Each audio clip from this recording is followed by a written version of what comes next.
Hello there.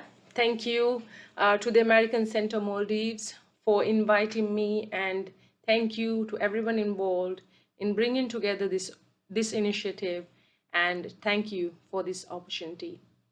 My name is Safaath Ahmed Zahir, and I am the founder of a non-profit organization named Women in Democracy, which primarily works towards protecting the rights and improving the lives of women. At Women in Democracy, we primarily advocate towards women's safety, women's economic and political leadership, and for good democratic governance in the country. I'm, of course, very delighted to take this opportunity to bring into perspective of some of the gender issues that exist in the Maldives. Women's empowerment in the Maldives has been a very heated topic for a very, very long time.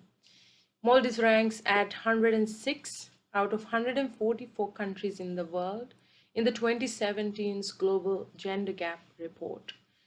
In the Maldives, women's leadership and political participation is largely restricted, and there are a lot of complex factors here, such as institutional barriers, discriminatory cultural practices, and societal norms, marginalizing women from the political sphere. In 2009, only 6.5% of the Maldivian parliament consisted of women, and this figure fell to 5.9% in 2013 and further fell to 4.6% in the recent 2019 parliamentary elections. And this is all happening in contrast to women's high political participation or activism in political parties and grassroots activities, and the fact that women make up to 49% of the population and holds a 98% literacy rate. With this note, Maldives will also somewhat progress in the representation of women in local governance, given the recent passing of the Decentralization Act, which provisions a 33% seat allocation in the local council for women.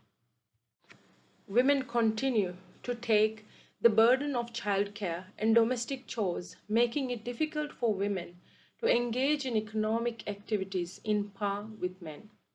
Female labor force participation is higher in Maldives than compared to other South Asian countries, but still women represent and are clustered in low-growth job sectors and lower paying positions than men. And as with the rest of the world, women earn less than men in the Maldives. Tourism is literally the lifeblood of our economy, but women only constitute to 7% of the tourism labor force.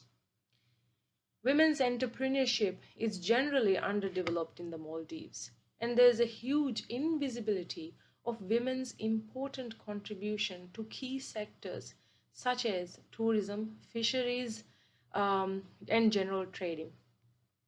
Given the pandemic, economic inequalities are going to very disappointingly exacerbate for women, reversing the little progress that we have made for women's economic empowerment over the years. Gender-based violence against women also remains as an entrenched problem in the Maldives. 1 in 3 women aged between 15 to 49 experiences physical and/or sexual violence at some point in their lives. From intimate partner violence to girl-child sexual abuse, these are some of the most prevalent problems existing in the social dynamics of the Maldives.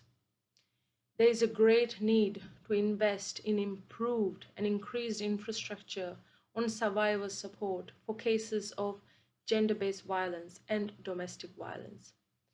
Given the dramatic increase in domestic abuse reports in the current pandemic, our organization has stepped up efforts to respond to the problem and has established a DV and mental wellness helpline to assist women in seeking the assistance of the relevant authorities, assist them to undertake safety planning, and connect them with other resources for their well-being.